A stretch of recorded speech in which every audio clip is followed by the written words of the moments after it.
Assalamualaikum warahmatullahi wabarakatuh. Semangat pagi, sehat selalu kawan-kawan.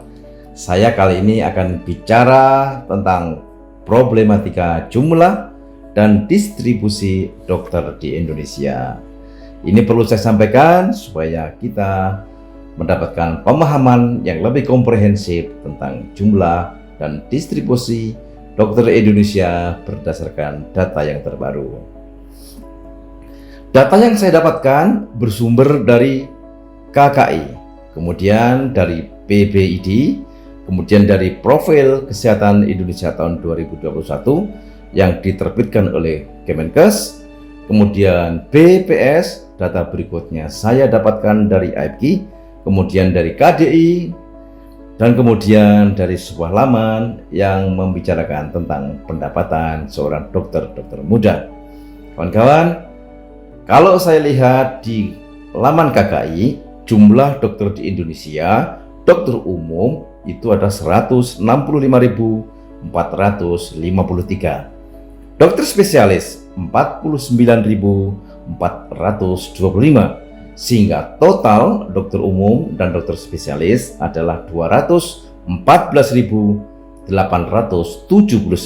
dokter. Bagaimana data dari BPID?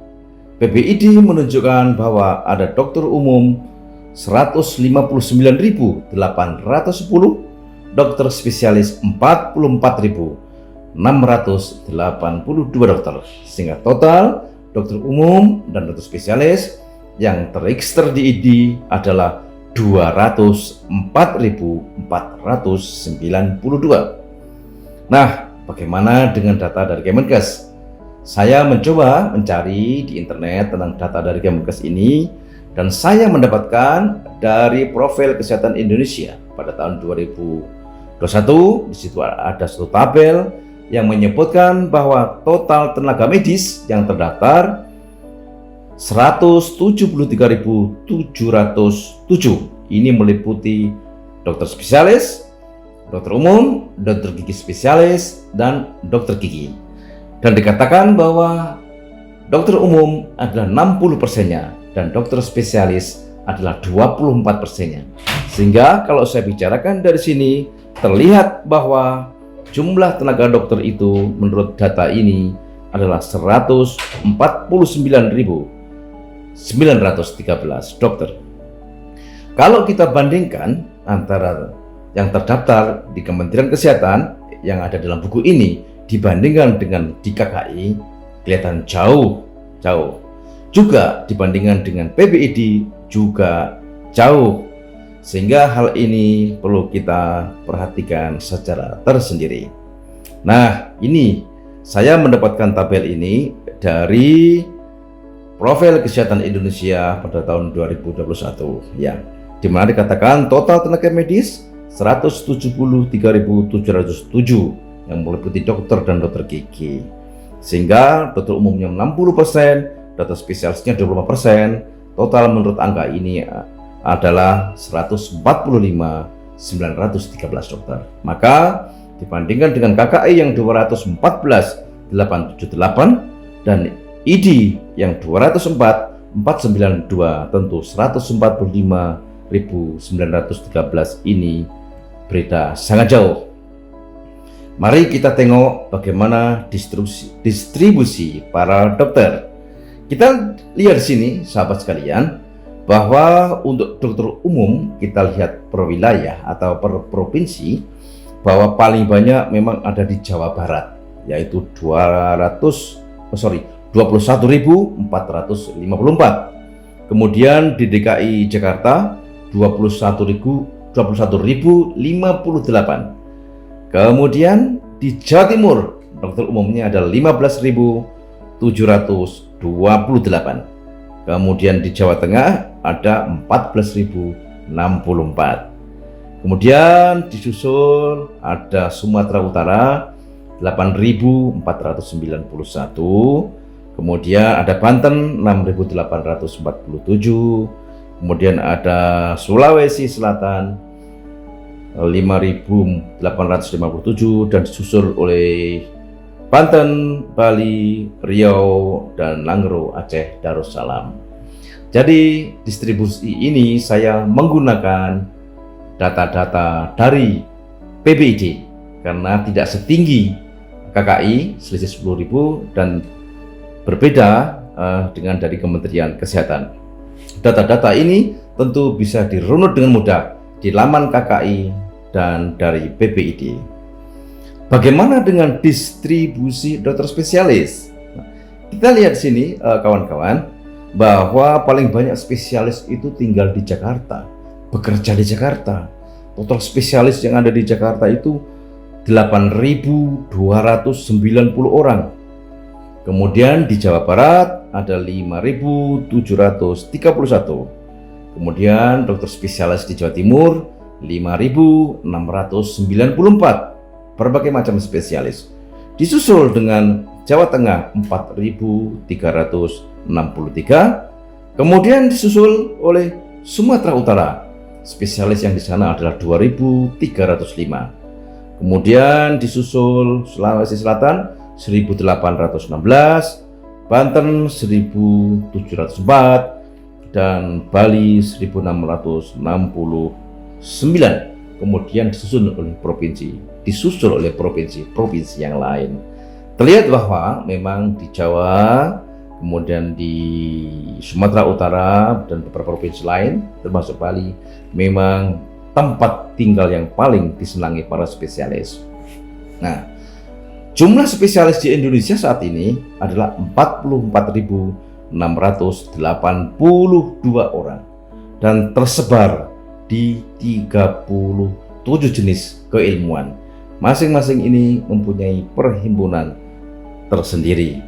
Kita lihat di sini para sahabat sekalian bahwa paling banyak adalah spesialis obstetri ginekologi. Di sini terekam 5.184. Kemudian disusul oleh spesialis penyakit dalam ada 5.019.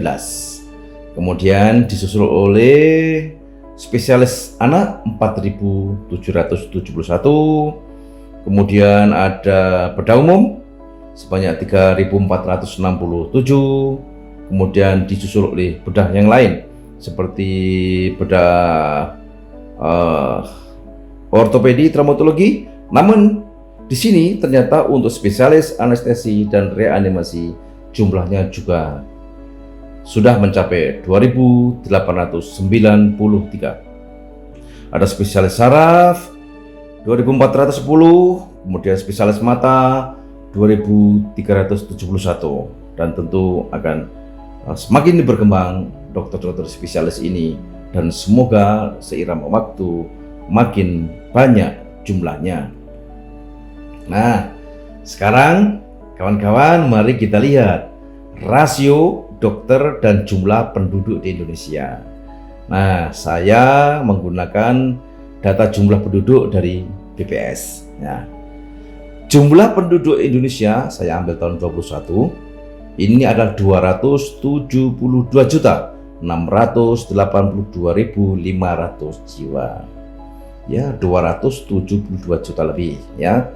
Kemudian jumlah dokter di Indonesia, dokter umum dan dokter spesialis total itu adalah 204.492 dokter, jadi umum dan spesialis. Kemudian jumlah dokter umum di Indonesia, jadi dokter umum saja itu 159.810. Dan jumlah dokter spesialis Indonesia 44.682 dokter spesialis. Nah, tentu kita hitung saja secara sederhana. Bila rasio untuk dokter umum dan spesialis, dokter secara keseluruhan, maka ada 204.000 dokter 492 untuk 272.682.500 orang populasi jiwa, ya. Maka perbandingannya adalah 1 dokter untuk 1.333. Jadi total dokter umum dan spesialis dibandingkan dengan jumlah penduduk total maka satu dokter untuk 1.333. Nah, bagaimana kalau kita hanya hitung dokter umum saja? Dokter umum ada 159.810 untuk 272 juta lebih penduduk Indonesia. Maka rasionya adalah satu dokter umum melayani 1.706 jiwa penduduk Indonesia. Bagaimana kalau dokter spesialis? Maka terlihat bahwa satu dokter spesialis bisa melayani atau potensi melayani 6.102 jiwa penduduk Indonesia. Jadi 1:6.100. Nah, mari kita lihat per provinsi. Contohnya Aceh, di situ ada 5 juta penduduk, ada 4.340 dokter umum, maka rasionya 1 dokter untuk 1.229. Jadi 1 untuk 1.229. Sedangkan spesialisnya karena ada 980, maka ada 1 dokter spesialis untuk 5.443 penduduk. Sumatera Utara untuk dokter umum 1 dokter untuk 1.759. Ya, saya fokus ke dokter umum. Untuk Sumatera Barat rasionya adalah 1:1.400. Kemudian Riau 1:1.300. Jambi 1:1.700. Sumatera Selatan 1:2.200. Bengkulu 1 dokter umum untuk 2.200. Lampung 1 dokter untuk 3.100. Kepulauan Bangka Belitung 1:1.400. Kepulauan Riau 1:1.600. Nah, yang Jakarta ini sepertinya sangat istimewa. Kenapa? Untuk 10 juta penduduknya ada 21.000 dokter umum, dan ternyata rasionya adalah 1 dokter untuk 500 penduduk di Jakarta. Jadi 1:500 ya. Kemudian Jawa Barat 1:2.200. Jawa Tengah 1:2.600. Ini kelihatan populasi di Jawa Barat, Jawa Tengah ini memang padat ya. Kalau di Yogyakarta 1:1.100 ya. Untuk Jawa Timur 1 dokter untuk 2.500 ya. Ini Jawa Timur ini penduduknya banyak karena saya tinggal di Jawa Timur. Banten 1:1.700. Nah, Bali juga ternyata sudah hijau, sudah biru ya teman-teman, karena 1:890. Jadi di bawah 1.000 ya. Kemudian Nusa Tenggara Barat 1:3.200. Nusa Tenggara Timur 1:3.200. Kalimantan Barat 1:3.100. Kalimantan Tengah 1:2.200.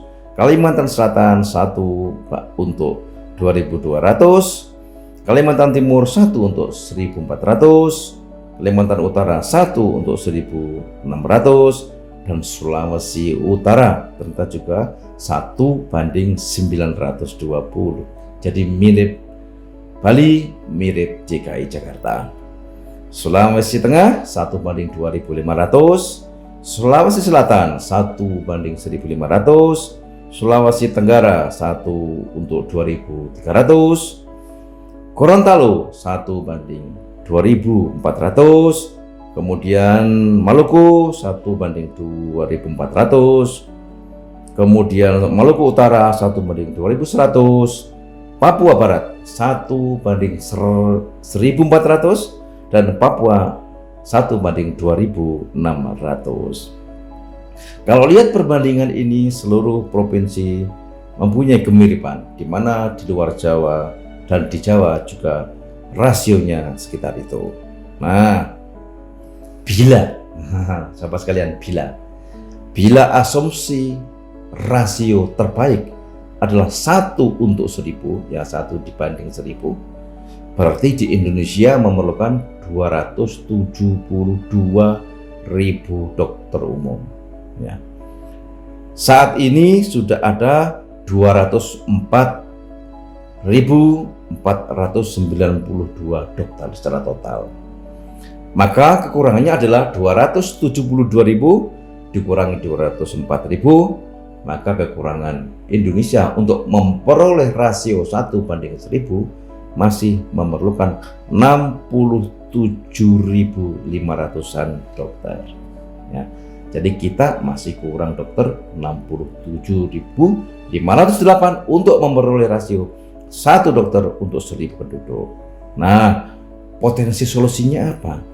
Ya, solusinya adalah kita lihat produsen dokter. Siapa yang memproduksi dokter? Saat ini adalah Fakultas Kedokteran. Ada berapakah jumlah FK di Indonesia? 92 yang ada. Data saya dapat dari AIPG. Terima kasih untuk sahabat saya di AIPG.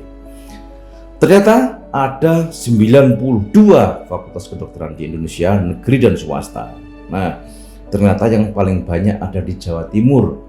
Data ini ada 13 di Jawa Timur, ada FK di Jawa Timur. Kemudian Jawa Tengah ada 9 FK. Kemudian DKI Jakarta ada 9 FK. Kemudian ada Jawa Barat ada 8. Kemudian di Sumatera Utara ada 6. Dan di Yogyakarta ada 5. Ya, ini ternyata yang paling banyak FK-nya Jawa Timur, Jawa Tengah, DKI Jakarta, Jawa Barat, Sumatera Utara, dan Yogyakarta. 92 inilah yang menghasilkan dokter. Sehingga untuk menambah kekurangan dokter 60.000 lebih ini, maka dari 92 inilah yang menghasilkannya. Nah, kita lihat bagaimana akreditasinya. Ternyata bahwa yang berakreditasi A dari 92 itu ternyata 39 yang A, yang B ada 44, yang C ada 8. Jadi kalau dari 92 FK ini ternyata sebagian besar ada di akreditasi B dan C. Jadi B dan C itu ada 52 lebih. Ini lebih separuh ya, ya, yang mempunyai akreditasi B dan C. Nah, kenapa ini penting teman-teman? Kenapa ini penting? Seandainya ini bisa A semuanya, maka berarti bisa full capacity, bisa berkapasitas penuh untuk menerima calon-calon dokter untuk dididik menjadi dokter umum, dan itu berarti mempercepat pencapaian kekurangan 60.000 lebih dokter untuk memperoleh rasio 1:1000.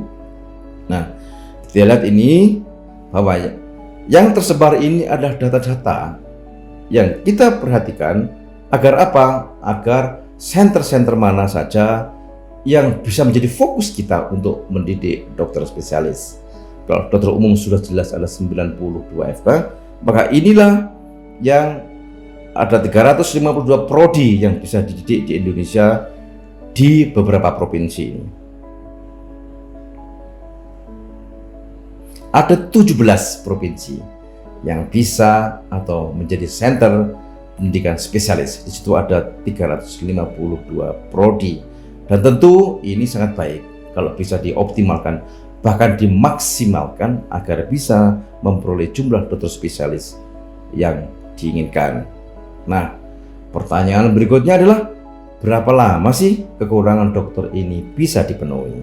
Nah, kita kembali, kalau ingin memperoleh rasio yang dianggap terbaik 1:1000, maka kita kekurangan 67.500-an dokter. Nah, kita tengok dari 92 FK ini berapa ya bisa menghasilkan per tahun. Data menunjukkan dari KDI bahwa tahun 2019 itu 92 FK ini bisa menghasilkan 12.113 dokter. Tahun 2020 menghasilkan 10.028. Pada tahun 2021 menghasilkan 10.940. Terlihat bahwa setiap tahun dengan jumlah yang sebagian besar masih akreditasinya B dan C ini mampu menghasilkan 10.000 sampai 12.000 dokter. Tentu bahwa terlihat dengan jelas di sini bahwa kita bisa mengejar kekurangan 60 ribuan ini kalau dengan potensi saat ini 10.000 sampai 12.000, katakanlah minimal produknya 10 ribuan, maka 6 sampai 7 tahun bisa menambal kekurangan 67.500 sekian untuk memperoleh rasio 1:1000. Nah, itu akan lebih cepat lagi bila 44 FK yang akreditasinya B dan C ini bisa dikejar, dinaikkan menjadi A sehingga kapasitasnya bisa maksimal. Maka untuk memperoleh 67.000 lebih ini dengan 92 FK yang maksimal kapasitas tentu akan lebih singkat lagi, mungkin bisa tinggal 3-4 tahun lagi. Kemudian pertanyaan berikutnya, di manakah mereka para dokter ini bekerja? Kawan-kawan, tentu tidak mudah memperoleh data ini. Saya mencoba mengeksplorasi data di sini. Dari profil kesehatan Indonesia ini terlihat bahwa ada 36.000 tenaga medis, asumsi saya adalah dokter umum dan dokter gigi yang bekerja di puskesmas. Padahal jumlah dokter umum di Indonesia yang terekam di ID itu adalah 159.810. Ternyata yang bekerja di puskesmas hanya 36.305 dokter. Berarti sebagian besar ada di luar puskesmas atau bukan di puskesmas, berarti di tempat lain. Sehingga kita lihat dari tabel ini yang ada di buku profil kesehatan Indonesia, memang ada 5 provinsi-provinsi di mana sangat kekurangan dokter. Padahal kalau kita lihat kawan-kawan, bahwa sebenarnya di 4 atau 5 provinsi ini dokter umumnya banyak sebenarnya. Katakanlah di Papua itu ada 1.602 dokter umum. Kemudian di Papua Barat ada 780 dokter umum. Di Maluku Utara ada 610 dokter umum. Di Maluku ada 764 dokter umum dan lain-lain. Tentu ada cukup dokter umum, kenapa mereka tidak bekerja di puskesmas? Ini pertanyaan yang perlu kita cari, kita eksplorasi, kenapa ada profil semacam itu. Dan tentu kedepannya kita kalau bisa mencari apa masalahnya, tentu banyak dokter yang bisa berkarya di puskesmas sehingga kelak puskesmas itu akan tercukupi kebutuhan dokter umumnya untuk layanan primer. Kemudian jumlah sumber daya manusia kesehatan di rumah sakit. Ini yang kami ambil dari laporan juga dari Kementerian Kesehatan, bahwa total dokter yang bekerja di rumah sakit terekam 107.430. Ini tentu meliputi dokter spesialis, dokter umum, dokter gigi spesialis, dan dokter gigi. Padahal total dokter Indonesia umum dan spesialis saja itu 204.492. Jadi hampir separuhnya bekerja atau belum terrekord di sini, belum terhitung di sini. Nah, tentu kita semua paham di mana sih kemungkinan para dokter itu bekerja. Tentu ya sebagian besar sebagai klinisi di rumah sakit, di puskesmas, di klinik swasta pertama, klinik utama ya swasta, mungkin dokter praktek mandiri, mungkin ada yang jadi dosen, mungkin ada jadi manajemen, mungkin ada jadi peneliti, ya mungkin jadi pengusaha dan lain-lainnya. Bahkan juga ada dokter yang tidak bekerja. Banyak dokter yang tidak menjalankan profesinya sebagai dokter, ya. Dan kita lihat sebagian besar dokter di Indonesia, apakah dokter umum atau dokter spesialis, mereka adalah klinisi. Kenapa? Karena mereka melayani pasien, memberi pengobatan kepada orang-orang yang sakit, dan itulah klinisi. Pertanyaan berikutnya, siapa yang bisa mengatur penempatan dokter? Mari kita lihat kawan-kawan. Kalau di puskesmas itu pasti milik pemerintah daerah ya. Yang bisa ngatur siapa? Ya pemerintah daerah dan pemerintah pusat tentunya. Jadi kalau dokter mau bekerja di puskesmas, otomatis segala macam terikat pada aturan administrasi dan kepegawaian pemerintah daerah. Nah, di situ mulai dari level puskesmas sampai ke atasnya. Sehingga penempatan dokter sebagai klinisi, kalau di puskesmas ya tangannya pemerintah daerah dan pemerintah pusat tentunya. Bagaimana kalau di rumah sakit pemerintah? Ya sama, bahwa rumah sakit pemerintah itu ownernya adalah pemerintah daerah. Kalau rumah sakit vertikal ya ownernya adalah pemerintah pusat ya. Sehingga dokter-dokter yang mau bekerja di situ pasti yang mengatur adalah pemerintah daerah ya dan pemerintah pusat, tidak yang lain. Bagaimana klinik swasta? Kalau di klinik swasta yang mengatur ya pemilik kliniknya, owner, ya kan, karena dia yang merekrut, dia yang membayari. Dan jangan lupa pemerintah daerah mempunyai wewenang, entah itu melalui dinas kesehatan atau melalui dinas perizinan terpadu, bahwa dia mempunyai tangan untuk mengatur SIP ya. Jadi SIP itu tetap ada di tangan pemerintah, tidak di tangan yang lain.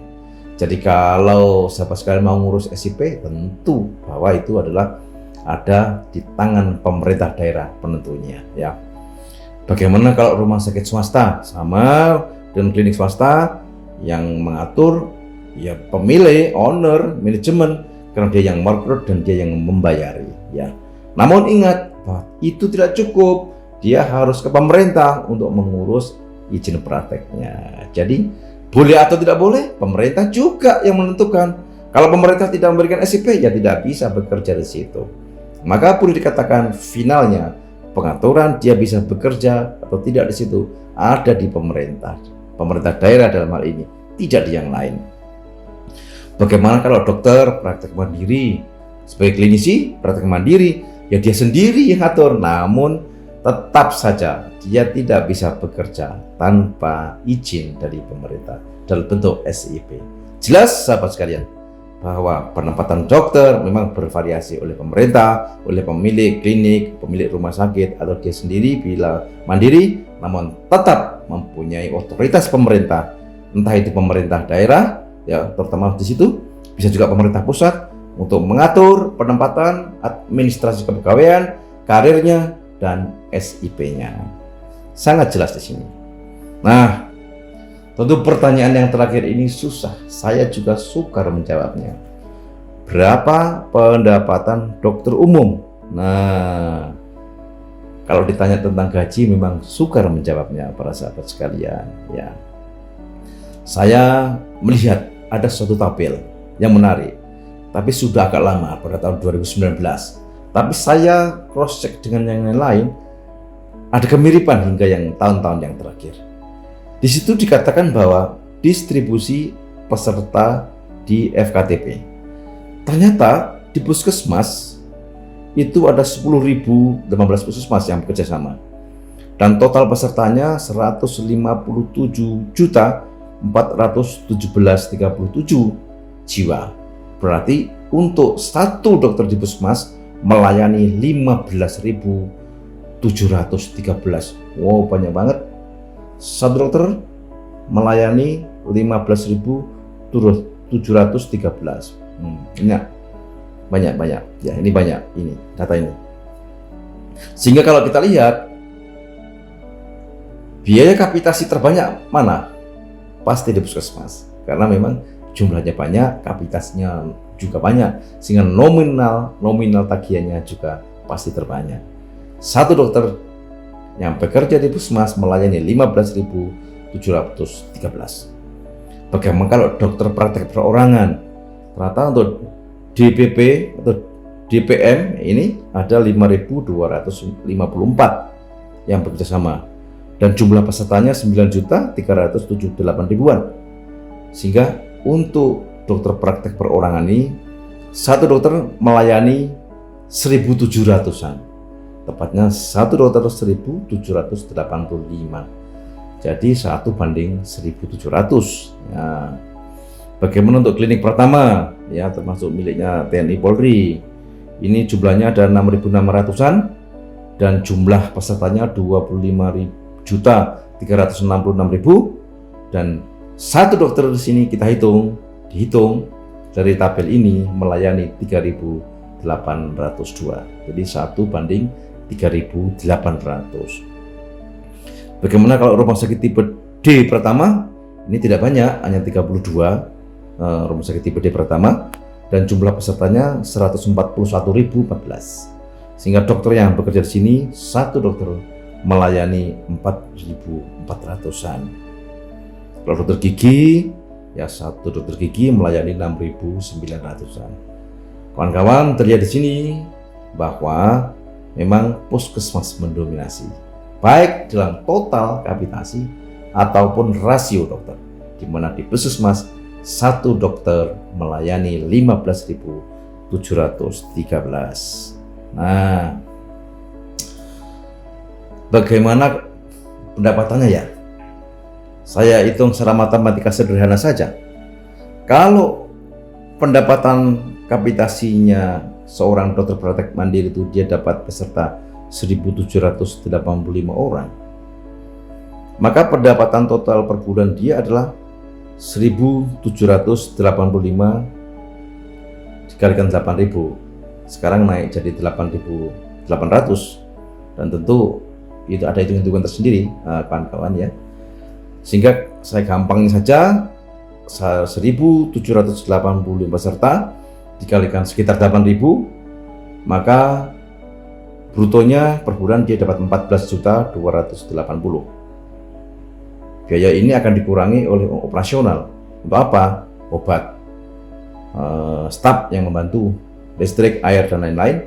Ini sekitar 60%. Ya, maka dari 14 juta sekian ini dikurangi 60%-nya 8.500 sekian, maka dokter yang bersangkutan dapat 5.712.000. Jadi kelihatan bahwa dari angka-angka ini kita hitung secara matematika sederhana, seorang yang DPP dengan mendapat 1.785 peserta kapitasi di tempat dia praktek, maka penghasilan dia adalah 5.712.000. Banyak sedikit ya. Pertanyaan saya adalah, kalau seorang dokter melayani 15.713 peserta di puskesmas, apa dia tidak sibuk ya melayani orang sakit? Kalau dia sibuk, bagaimana dengan preventif, promotif, dan program-program yang lain? Karena dokternya sibuk dengan kuratif, dan ini yang perlu kita perhatikan. Padahal saya yakin bahwa layanan kesehatan ke depan dengan makin jumlah penduduk makin banyak, usia tua akan makin banyak, kemungkinan sakit akan makin tinggi. Mestinya preventif promotif itu menjadi backbone. Kenapa? Agar kelak orang-orang usia tua masuk usia tua dalam proporsi yang banyak namun sehat. Itu preventif promotif. Namun kalau dokternya sibuk untuk kuratif, untuk preventif dan promotifnya sangat-sangat akan ketinggalan dan memerlukan usaha yang sangat-sangat keras. Saya mencoba typing di Google, berapa ya pendapatan dokter umum di Indonesia? Tuh, macam-macam di situ ya, macam-macam. Muncul macam-macam. Ada yang di Palembang 9.500.000 per bulan. Kemudian ada di Jakarta 6.300.000. Ini rata-rata ini teman-teman. Tangerang 5.500.000, Bekasi 4.400.000 ya. Ini. Kemudian juga ada muncul di situ ya gaji dokter umum di beberapa tempat di Indonesia. Nah, ini muncul di situ juga di Google ini ya. Mari kita verifikasi bersama. Tapi teman-teman, para sahabat sekalian bisa membuktikan itu, silakan. Dan ingat, ini kita perlu verifikasi. Kita perlu verifikasi dengan baik ke depannya. Ternyata bahwa yang mendapat gaji 10 juta lebih sedikit itu hanya 10%. Yang 9 sampai 10 juta itu 4%. Yang 7,5 juta sampai 9 juta itu 8%. Dan sebagian besar, 60% lebih, itu gajinya di bawah 6 juta. Sehingga kalau kita lihat di sini para sahabat sekalian, bahwa baik saya typing di Google ini, data di atas dan di bawah, ini mempunyai kemiripan. Juga mempunyai kemiripan hitung-hitungan matematik sederhana yang saya hitung dari tempat mereka bekerja dan kapitasi yang ada yang sebelum slide ini. Tentu kita merenung ini. Sebuah pertanyaan sederhana yang saya suka menjawabnya. Dan tentu saya harus menarik napas panjang untuk bisa menjawabnya. Apa yang terjadi bila rasio dokter itu sudah 1:1000? 1 dokter untuk 1000 penduduk. Dan itu nggak akan lama lagi, mungkin 3-4 tahun lagi, paling lama 6 tahun. Kalau 92 FK ini full kapasitas. Asumsinya gini, 272 juta penduduk Indonesia sudah menjadi peserta BPJS semua, full coverage by BPJS. Berarti kita memerlukan, atau Indonesia memerlukan 272.000 dokter yang berpraktek sebagai klinisi dan bekerja sama dengan BPJS.